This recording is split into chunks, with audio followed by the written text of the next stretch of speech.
The Quran very clearly follows the Bible in relating the occasion of Adam's disobedience, in approaching the forbidden tree as in Al-Baqarah 2.35, and declares that as a result of his action he was driven out from the Garden of Eden. Significantly, the command in this verse is in the plural, and both Pickthall and Yusuf Ali in footnotes take this to mean that the whole of mankind was dismissed with Adam and Eve. Thus, because Adam is considered to be a prophet, many Muhammadan writers even go so far as to boldly claim that he committed no sin at all, and merely slipped through a forgetfulness of Allah's command.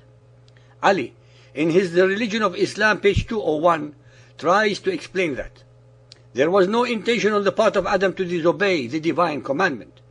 It was simply forgetfulness that brought about his disobedience. On the other hand, the Quran teaches quite plainly that it was not a mere forgetfulness that led to Adam's disobedience, but that he fell to the temptings of Satan, even though Allah had already and unambiguously warned him that Satan was an adversary who would seek to get him out of the garden. Taha 20.117.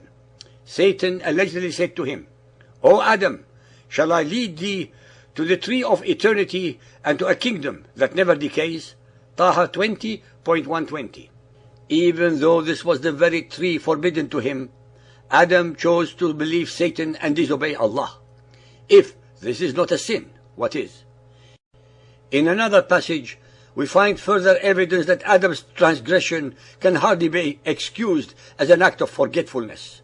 We read that Satan said to Adam and Eve, "Your Lord only forbade you this tree, lest you should become angels or such beings as live forever." Al-A'raf 7.20. Not only did Allah warn them against eating of the tree, but we discover that Satan even reminded them of Allah's warning while tempting them to sin. How can any intellectually honest person possibly sustain the argument that Adam merely forgot his Lord's command?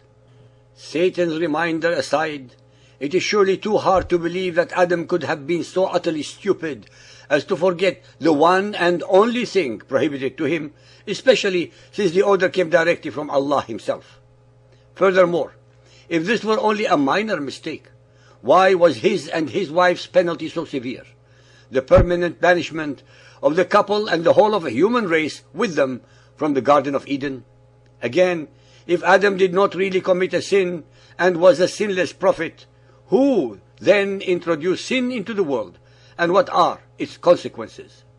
It is therefore refreshing to find that not all Muhammadan writers endeavor to whitewash Adam's transgression and sweep it under the carpet of their presuppositions. Al-Razi says of Adam and his wife in his Introducing the Prophets, page 5, when they were asked about their present shameless condition, they confessed that they were beguiled and outwitted, turned rebellious for a moment, forgot Allah's kind grace and commandment, and broke the covenant. In other words, they had sinned. There was no sin in the state of nature. Sin came from the knowledge of it, from the fateful fruit of the tree of knowledge. When Adam hid behind the tree and hesitated to come before Allah in the nude, sin had been born. Al-Razi's comments are perfection and a lovely breath of fresh air instead of the putrid smell of the others who are lying. The Quran also teaches that Noah and Jonah were transgressors and that they too prayed for the forgiveness of all their sins. Hud 11.47, Al-Anbiya 21.87. In the Sunan works of Tirmidhi, Ibn Majah, and the Darimi, it is recorded that Muhammad once said, "Every son of Adam is a sinner, and the best of sinners are those who repent constantly." Quoted in Karim's Mishqatul Masabih, volume 3, page 360. This statement clearly shows that Muhammad himself did not believe in the sinlessness of the prophets.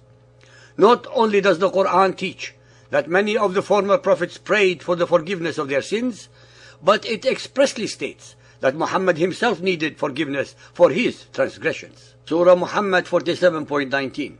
Know therefore that there is no good but Allah, and ask forgiveness for thy fault, wastaghfir li dhanbika, and for the men and women who believe.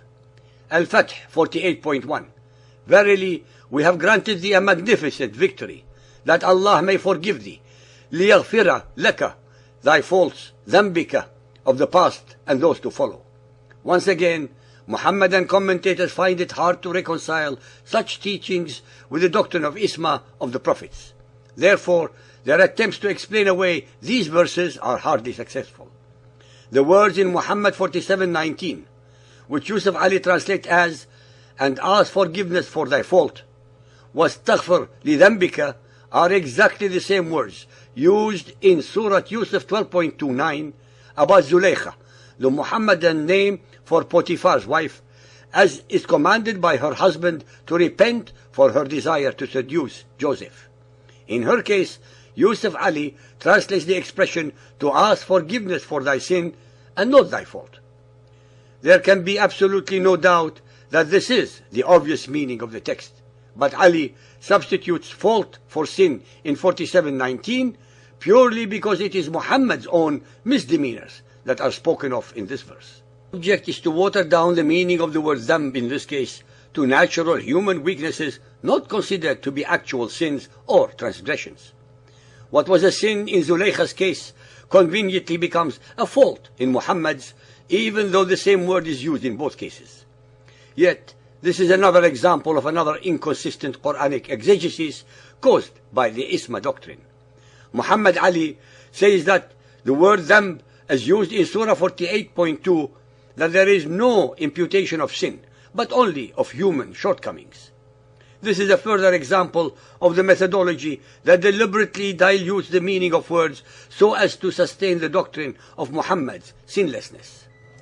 Not only have Muhammadan writers had to resort to unfortunate subterfuge of exegesis to explain away the word for sin in the verses quoted, but they have also had to do the same with the word istaghfar, which throughout the Quran means simply to ask forgiveness. Once again, Muhammad Ali concedes that the word is generally taken as meaning asking for forgiveness of sin, but in Muhammad's case, he claims that it means to ask protection from sin. No objective interpretation of the use of the word istaghfar in the Quran in its various forms can yield the meaning protection. This meaning has been casually and very cavalierly read into the word by those who cannot accept that the Quran commands Muhammad to ask for the forgiveness of his sins. The Hadith, however, openly support the teachings of the Quran that Muhammad needed to ask for the forgiveness of his sins and record the prayer of Muhammad, part of which reads, Sahih al-Bukhari Hadith 9.482, narrated by Ibn Abbas, O Allah, forgive me my sins that I did in the past or will do in the future, and also the sins I did in secret or in public, and that which you know better than I. You are my only God whom I worship, and there is no other God for me to worship, none but you.